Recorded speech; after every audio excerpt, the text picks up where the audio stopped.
bụrụ na your oke ite dị na nke anụ n'ebe na Nando kezi ife ga-abụ your fate now ebe ọ bụ na ọ na-agbazi ala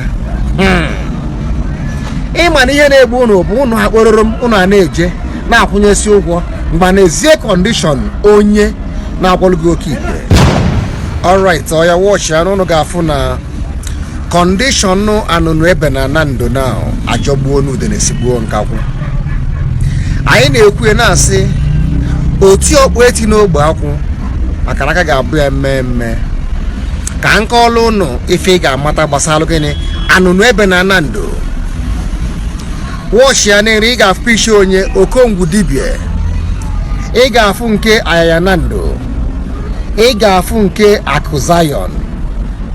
wee fụ nke agbalụsị ya ngene. Ndị a bụ ndị riri anụnụ ebe. Mmadụ 4 ndị a ọha riri anụnụ ebe nye ha change. Dịka o si were bido, anụnụ ebe na-asa afụ ayaya Nando bụrụ nwa be ayaya Nando ya na-ejeli ya ozi na-eshuteli ya mmiri na-esu ọgwụ. Yes, asị ya mgbasuo nzu ọ na-esu. Ịma na onye ọbụla na-esu ọgwụ na-eli ka esi eli ọgwụ maka ya esugide ọgwụ. Ọ bụrụ na afụzi ihe eji emekwa mmanwụ ewele emekwalụ mmanwụ o megide ife a ọnya nwajele kpọta okongwu dibia ọ na-etinye eto ayaya Nando o wee na-agbalụ ayaya Nando ọsọ afịa. Ọ ka o si welu mee onye ifụla ebe a kala kpọta okongwu dibia si ya bịa ya na wagaji ka ha mitie oge bụ ayaya Nando ka ha na-agbalụ ya ọsọ afịa ka e wee na-alụ kam ka o wee na-aba omenye ọwụọ ka ọha na-eli ego na-alacha ose. Before you know it, akụpụzie nyanwa n'akụkụ ọba izie webezie iwe because gịnị na-abazi werezi okongwu dibia as a first onye ọsọ ahịa wezie nyanwa na third because na wagaji bụ onye nke abụọ. Ebu ibe moto ka efe ego onwe nke nyere nyanwa ala egonie. Mgbe ahụ ọ na-ewezi iwe ọba izi ime na ya bụgo dibe nke ya ọgba ọsọ ga bido nke ya zabazi ya afa wee sị na onye abụ gịnị na onye abụ eze dibia na Nando na anaghị ama aka na onye nwe everything. In fact na ya na-akụ ajọ ọgwụ onye nwa anwanya na ya n'iyi. Ozugbo okwulu ife a o wee si ya mbụ nwa dibia a na-akpọ agbalụsị ya ngene nke ya na-afụ ihe na ngwanya pụta na nkwọ Nando ka ama ya bụ aka ka o gosi ọgwụ nke o ji. Ha na-abụ wee tinye arụ. Ị ga-afụ vidiyo hie na ebe a na-akụ ife nali okpue dade apụtazie ọsie ma agbalụsị ya ngene ngwa n'olu enyefe ọgwụ obupụta akpa ya mee yego mmanwụ abịa onwe ha mmanwụ afụrụ na-ekwe agụ onwe ha agụ afụrụ ewee kụba ife kwụsị ife nalị okpu ya nala ya aka nalị ya mkpọ narị ya akpa ekpu ihu na ana kwụsị ife were bụọ onye ọnụ mbụ agbalụsị ya ngene gedo ntị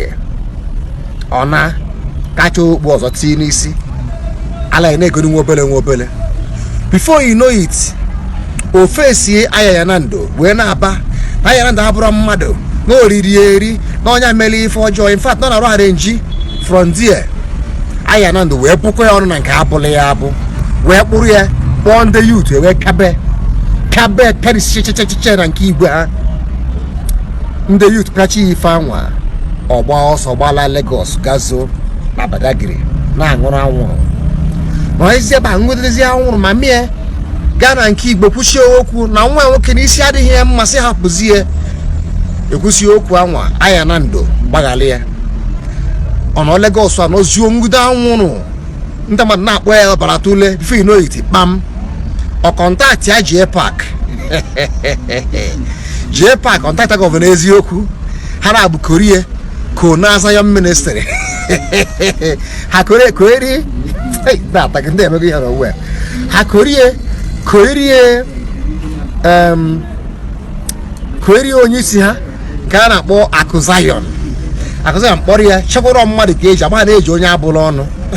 na-erigo esi nsi ha kpọrọ ekpọnarị ya n'ụlọ ụka oji ụlọ ụka ha se foto ha sere ebe a mechiche na ha emelụ ọbata enyezighị ego ekwere na nkwa ara egonikwa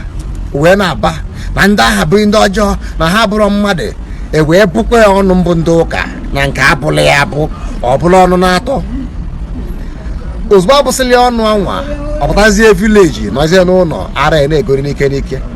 bifo yi n'oyito wee were mma wee gbube mmịa maka na mmịa kpọrọ ya kpọjie ebe a na-agwụ ya ara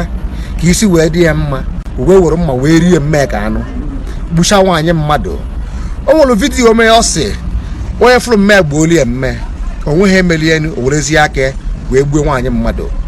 gbuo nwaanyị irigirigiri gbucha nwaanyị anwa ara egonizie onye adị fa na a na-atụ n'ihu akwụkwọ. Ọ bụrụ gị na ibue iji oke ọchịchọ wee bara ọdịnala Igbo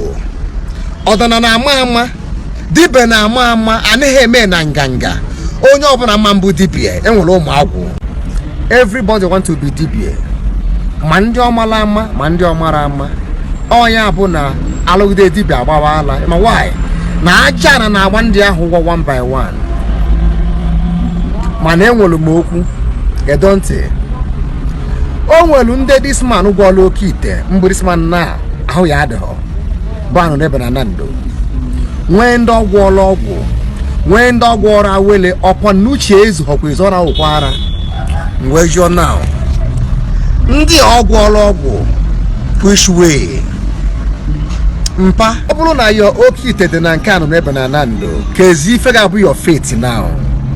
ebe ọ bụ na ọ na-agbazi ala ịma na ihe na-egbu unu bụ unu akpọrọrọ m unu a na-eje na-akwụnyesi ụgwọ mgbe n'ezie kọndishọn onye